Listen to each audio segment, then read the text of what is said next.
right in the you? middle. Yeah. This is the middle. I know. I had it perfectly in the middle. Sorry. You gotta throw all the... I thought. Oh.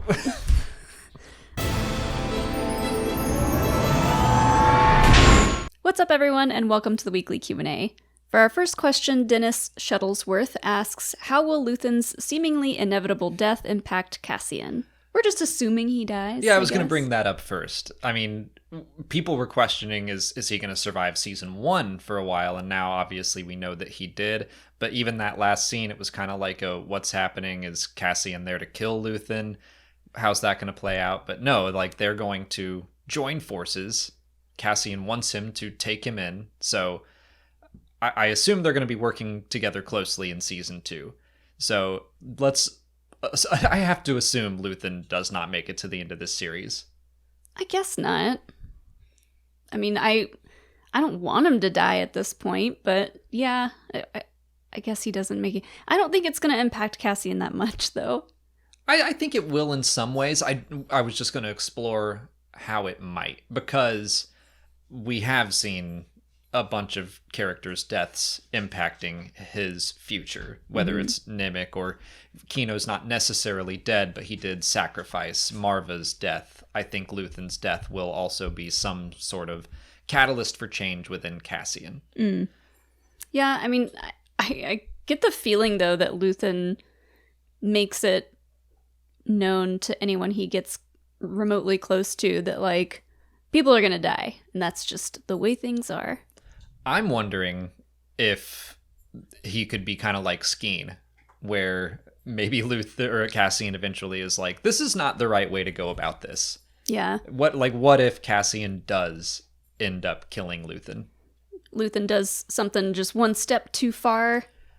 As we continue to build towards the rebellion, I could see someone even ordering that. Not Mon Mothma. I think that's too far for her, but Draven is the kind of person to tell Cassian, like, forget what Mon Mothma said. This person's got to go. Mm-hmm. So I wonder if that could be one of the terrible things that Cassian has done for the rebellion. Could be. So I think that could really affect him. that will impact his future.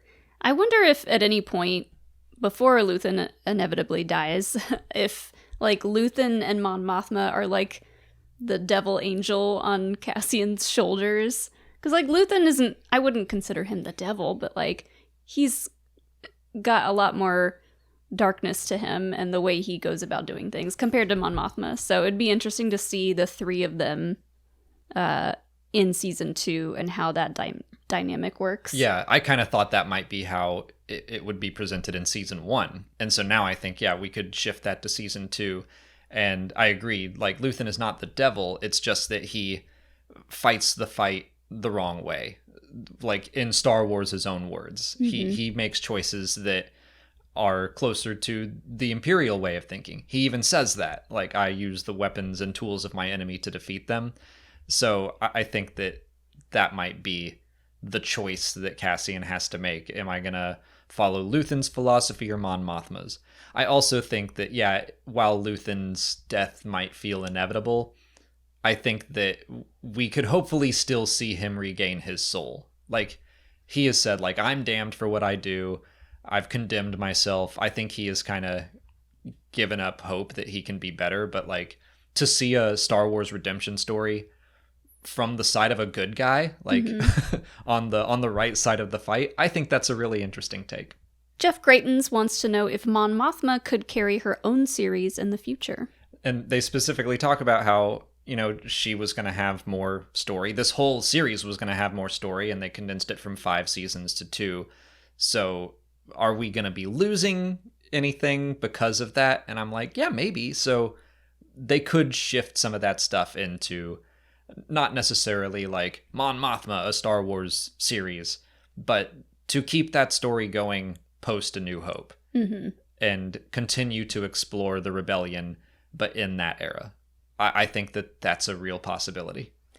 I think it's possible. I would love to see a Mon Mothma show. However, I don't think she can carry her own show, to be honest. Like, she has a great role in Andor. And, like, I wish we saw more of her in Andor. And, like, to be able to see her do more for the rebellion as we get towards when we see her in Return of the Jedi, I think that would be cool. But, like, right now, especially, her life is just so depressing. And I don't know what a solo Mon Mothma show would look like. Oh, I agree with you there. Like, I don't think it would be the Mon Mothma show. I think it would have to be... That sounds like a variety show. Yeah, I mean, I'd watch that. And today's guest is little Grogu. He's taken the galaxy by storm. That's something that she does when the New Republic is set up. It's a PR thing. It's like a Jerry Springer show with the amount of drama that goes on Coruscant. Yeah. She and Vel just, like, making little jokes about everyone else and, like, sipping tea and making knowing looks at each other. Yeah, I'd watch that too. But I think that watching her continue to be a prominent character in an ensemble show, I would absolutely do that. I do think that she could maybe carry her own show, be the main character, because I loved her scenes in Andor so much and I did want more of them. But yeah, I think it would still have to be you can't call it Star Wars Rebels, but something like that, of just what does the rebellion look like as it continues on, still have that Andor tone and feel. Yeah. Bakey asks, what projects we're most excited for now that Andor is over? I think I'm going to go with Star Wars Jedi Survivor. Just because I love Fallen Order so much, and I honestly keep kind of forgetting about it. I keep focusing on all the live action series that are on the way. The Mandalorian is the closest one. Obviously, I'm excited for that. There's nothing I'm not excited for, and I tend to just be focused on, okay, what's next?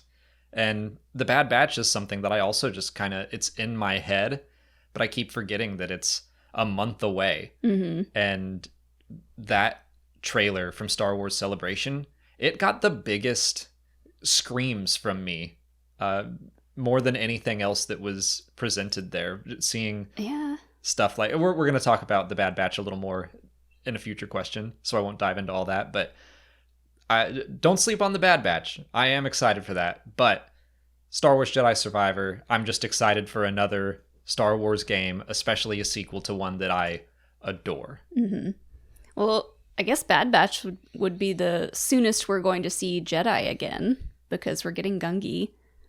That's true, yeah. So just in terms of that, I am excited for that.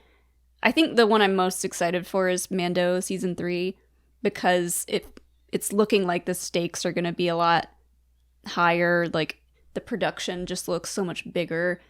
And Grogu, duh. Come on. Yeah. But, like, so many people that I know are just so excited for Ahsoka, and I feel like my expectations for that show are kind of low right now, and I'm kind of like, I'm sure I'm going to love it, but from what I've seen so far of Rosario Dawson's Ahsoka, it hasn't got me that hyped. She definitely seems like Ahsoka at a different point in her life. And I think that's going to be part of the story. You know, she does show up as Ahsoka the White. And just like Gandalf in Lord of the Rings, like, he's a little bit off. Like, he's a little more serious. And I think he has to, like, relearn who he was. Yeah. And Ahsoka might have just gone through some stuff that we haven't seen yet. I mean, who knows how she got off Malachor and all that. So I think there's a lot to learn there. And I do agree with you that it has felt different from the animated depiction. I feel like I'm more excited for the rest of the cast and getting to see, you know, the Ghost crew in live action and Hera and all that. So the show as a whole does have me really excited, but if I had to pick what's coming next that I'm most excited for, it's Mando. Well, I think that just is how it is. That when you look down the line and, like, we're so focused on here's everything coming in 2023, it's like, yeah, I'm excited for the next thing, and then I'm a little less excited for Ahsoka. But once Mando Season 3 is over, Ahsoka's going to jump up to the top, and then a Skeleton Crew is going to jump up a little bit more. It's just we're so focused on whatever's next, but yeah, I'm trying to remember that Star Wars Jedi Survivor is coming. I'm just waiting to see more from it. Like we got the one celebration look, which I loved. Can't wait to see what else is in store for Cal. The video game awards are coming soon, right? Early December. Yeah, I think so. This next coming Thursday. So fingers crossed we get a better look, maybe an actual release date instead of just, I think March is what they've said. So I'd love some solid details, but I'm ready. KJB Wits wants to know what big moments we might get in the Bad Batch Season 2, and Michael Russell asks if Luthen could appear. I burst out laughing at the idea of Luthen showing up in the Bad Batch Season 2 and being exactly the same. Like, insanely intense, delivering amazing monologues, while Wrecker's like, I don't know what that means. Yeah. Oh, man, that would be hilarious. I just watched the movie Planes, Trains, and Automobiles, and so I'm thinking of like a buddy movie, not a buddy cop movie, but like him and Wrecker having to go off on an adventure together. I feel like would be right up my alley. Such an odd couple, yeah. Like, I just don't think there's any way Luthen can fit into the Bad Batch. They are so different in tone. Which, that's something I meant to say in the last question, is that I am just in general excited to get away from Andor's tone, actually. Like, I loved Andor. I love its tone. I hope we get more stories like that in the future. It also felt like a relief to be done with it and just be like, whoa, we made it. Because it was intense the whole time. So I'm excited to go back to something like the Bad Batch, which is just like, yeah, Star Wars animation. It still has depth, but it's a lot more lighthearted. It's going to be a nice little, like, let's swing the pendulum in the other direction. Yeah. They made us care so much about little Omega, and I'm so excited to see her continue her journey with the rest of the Bad Batch, and she gets cool armor, and like just seeing her grow up throughout this show has been really fun. Yeah. I don't think Luthen will appear, but I will cheer if he does, because I think that would be hilarious. But for big moments, the trailers have already shown us some stuff. I screamed so loud when Gungi showed back up in the trailer, because I never thought we would see him again. I had resigned myself to just like, the younglings, what happened to them? Probably nothing good. And like to have that hope restored when I thought there was none, got so much joy out of me. Yeah, I'm super excited for Gungi, whatever floats your boat. Twi'lek, whatever. And like I said before, just getting more Star Wars-y stuff in Star Wars. So like the Jedi, we'll see Palpatine and the clones. Just it feels kind of like comfort food going back to that stuff. Speaking of Palpatine, the Zillo Beast. Yeah. So excited for that, because that is something that has plagued fans for years, and a question that we get every once in a while, it just continues to pop up. What happened to the Zillo Beast? Did Palpatine ever clone it? What's going on there? So I am ready to know more, even if it's just a little bit. Yeah. I in my mind, that will be involved in the Mount Tantus stuff, which again, like, I keep forgetting. Oh yeah, Mount Tantus is in this, like a huge Legends connection. We get to explore that, I presume. We're going to walk through that facility and just keep diving into some lore stuff, which, yeah, it's just a completely different flavor of ice cream, like you put it, to Andor. And yeah, I'm ready for some of that. Just this is like different stuff. Birthday cake with sprinkles flavor. Yeah. Another big moment, which I don't know if it will for sure happen, but I'm going to assume that Grogu shows up on Mount Tantus. Does that change your Mando Bad Batch ranking for what you're excited about? Let's say that there's Baby Yoda confirmed in Bad Batch 2. Super excited, obviously. But live action Baby Yoda trumps any animated version, in my opinion. You don't know. They could have made him even cuter. Is that statistically impossible? But he's real. Like, he's a real little guy. Uh-huh. I'm gonna cry if I think too hard about him. Thinking about Baby Yoda, but he's real. I can send you the picture of you at Celebration. Like, Framed Citizen wants to know which planet would be the best vacation spot, and Ann Porkins asks if we use vacations to step away from Star Wars. Ann Porkins. I love that name. We're big Parks and Rec fans. Well, we get the vacation question all the time. That's almost a weekly thing on Patreon. But I thought we would talk about vacations a little bit because we are on vacation right now. We haven't taken a vacation like this in a long time. A real vacation that wasn't travel related to our job. Yeah, that's a good way to put it. It's like we've been to LA quite a few times, and that's always fun. Or we'll go to Celebration, always a blast, but it is still work. And this is a chance for us to, we're going to step away from Star Wars for a little bit as much as we can. I mean, like, there's always the joke that news drops when we're out there. So if a trailer or something happens, we're going to watch it. But I'm promised that I'm not going to cover it until we get home. So, I'm not planning on reading any Star Wars. Not gonna watch any Star Wars. Like, this is supposed to be let's hit reset on our minds a little bit. Yeah. And, Star Wars comes up naturally in our conversations all the time anyways, so I'm sure it'll come up at some point, but it won't be like, you know what, we should do a video on this. Yeah, I think that's more the important thing. It'll be like, maybe Luthen will show up in Bad Batch. That would be cool. Yeah, we're gonna discuss it. But not in a, like, this is work-related kind of thing. It's impossible to avoid for us at this point. Yeah. But, it needs to be a chance. Everyone needs a break. Too much of a good thing can be a bad thing. So that's why we try to, even in our daily lives, find a little bit of balance of making sure we don't just watch Star Wars all the time.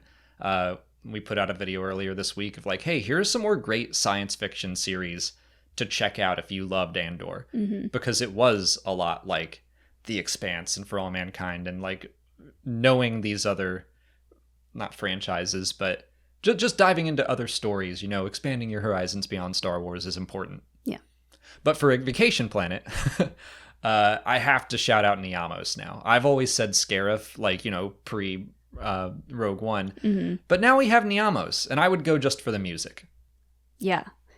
I think hopefully the weather could be nicer on Niamos because it looked real cloudy and kind of gray, but I am very curious about that planet and like what it's like. I also think Canto Bight would be fun to just get really fancy dressed up and go play craps with some aliens. With Dabuske. Yeah. I'm sure we'd get sick of that real fast though, just because of how snooty everybody was, but it'd be fun to like chat with everyone that's there. The Halcyon, obviously, I would love to do. Maybe someday.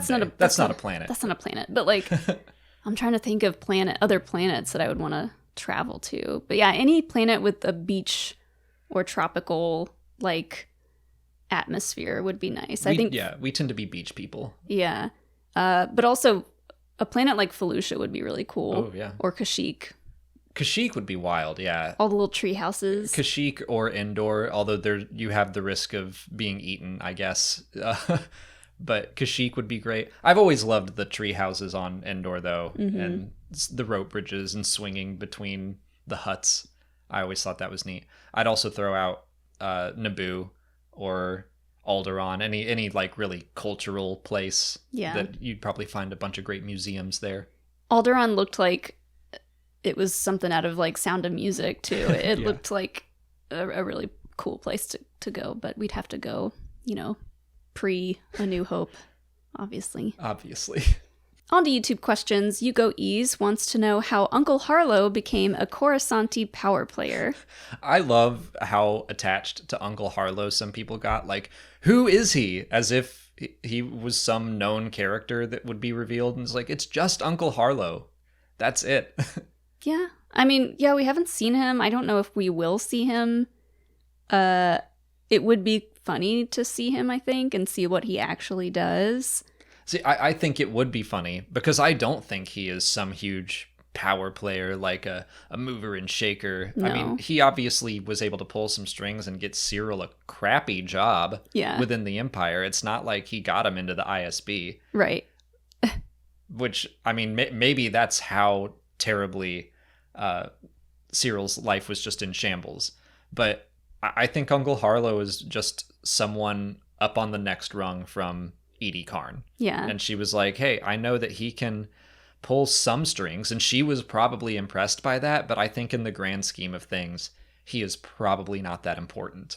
He's like one of those people that has a connection to all kinds of people, or so they say. They're like, I got a guy for that. Oh yeah, I got a guy that does that. I'll hook you up. He's like a social engineer, or what are there's like a specific kind of person that will do that and just like kind of collect people and connections. Very used car salesman-y. Yeah. So I don't think that we're ever going to meet Harlow. I don't think we need to. It was just, someone within the family that could move Cyril into the Bureau of Standards. Mm-hmm. There's someone who I would love to see in the Bad Batch, though. Uncle Harlow. Just a random Uncle Harlow appearance at a bar or something. Yeah, there you go. Just see him trying to like talk his way into something or out of something, and people being like, oh no. Ugh, Uncle Harlow's here again. Running the Meta asks if Andor's success will lead to more Star Wars stories embracing that more mature tone. I think so. I mean, we don't know to what degree it was a success. I think critically and just fan reception across the board has been overall very positive. Certainly not everyone loves it, but I think that it has seen a lot of love.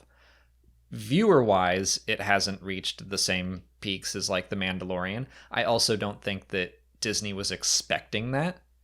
I think they knew this was an experiment. They even called it an experiment to have a more adult Star Wars show. So I think they knew the audience was not going to be as big as it would be for an all ages series. Yeah. I think absolutely this is going to lead to more mature storytelling in Star Wars, but at the same time, like the underlying themes are there in every Star Wars movie or show. It's just that Andor was very in your face with it and like flat out like, this is fascism, like, so I think it was just very much an upfront kind of view of things. But yeah, I think we're going to continue to see that. And I hope that this leads to them saying, okay, well, that thing that we thought was too dark for the Acolyte, let's go ahead and go with it. Yeah, maybe. I think it's going to be up to every creator. Obviously, Andor Season 2 is going to feel similar in tone. And I think that just knowing that people will respond to something like this is all they needed to know. It's just like when Heir to the Empire came out in the early 90s. That was an experiment. People were like, does anyone even care about Star Wars anymore? Let's put this book out. And then it flew off the shelves and everyone was like, oh, Star Wars books can be a thing, like a big thing. And they still are. Like, books still hit the #1 New York Times bestseller list. So I think that this is just another like, all right, let's try something new. Hey, it did pretty well. Let's try more of it. And as long as they don't say like, okay, well, let's only do that from now on. I said this in my like season review. I think the lesson is continue to try new things with Star Wars. Keep expanding. And yeah, like keep making things like Andor, but also make something completely different and see how people respond to that as well. Matthew Kelly wants to know if we think Cassian is done looking for his sister. I don't think so. I'm on the fence, but I'm leaning towards there's more to learn there. Yeah, I still find it very odd that that's how we opened season 1 of Andor, him looking for his sister, and then that just never came back. So that seems like a pretty big loose end for Cassian's character. So I think it will probably come up in season 2. I thought it was going to come up again, especially when Marva brought it up. Yeah, that's how I felt. In episode 7, she's like, stop looking for your sister. And to me, I was like, nope, that's a reminder to the audience that that's why this all started. Mm-hmm. And it will continue to appear. So I do think that he's not done looking for her. I don't know that maybe he will listen to Marva and stop. And even if he does, I think he's going to learn something. Yeah. I still think his sister is like someone pro-Empire at this point. Like, when she does eventually show up, it's going to be one of those like, oh no, this is the worst kind of person that she could possibly be. Yeah, and it does feel like that's what the series keeps doing, stuff like that. Like, what's the worst thing that could happen to Kino Loy right now? He can't swim. Mon Mothma has a daughter. How do we make this terrible for Mothma? Mm-hmm. So, yeah, I kind of agree with you on that. I do think that even though Marvel was like, there were no survivors, so stop looking. In the first scenes, the woman that worked in the brothel said that there was someone from Kenari who was there. So there were survivors. Mm-hmm. Someone is out there. Whether or not it's Cassian's sister, I don't know. But I think that there's more to be seen there. And I hope they don't just drop that. Cool Mo D 21 asks if Cassian ever saw Ezra's broadcast from Star Wars Rebels. People were speculating on whether or not that would actually appear or happen in Andor. I think I'm glad that it didn't. I would have been cool if it did. I'm just going to assume that, yes, Cassian heard the broadcast at some point. It seems like something Luthen would definitely find out about and be like, record that. I'm going to listen to that over and over, like seeing the continued various rebel cells, like, growing exactly the way he wants them to. Mm-hmm. I think he would have heard about that on his little radio and then told as many people as he could. Yeah. And, you know, we do know that there are multiple rebel cells and they're all starting to gain more power and more interest, and they're kind of popping up everywhere. So it's possible that he didn't see it, but heard about it. I don't know. Like, I don't think we're going to see that come up in the show, though. I don't think it's happened yet. I think Ezra's broadcast happens after the Ferrix revolt. And so we're going to jump a year ahead into season 2. So I think we're just going to miss that. Maybe it'll get a mention. Like, that would be cool if in season 2 they talk about that kid from Lothal and how he inspired that sector. That would be really neat. Yeah, they could, like... They could get the actor who's going to play him in Ahsoka, de-age him, and make it a hologram, and like just toss that in. That would be an insane way to introduce live-action Ezra. Well, I think we'll have seen him by then.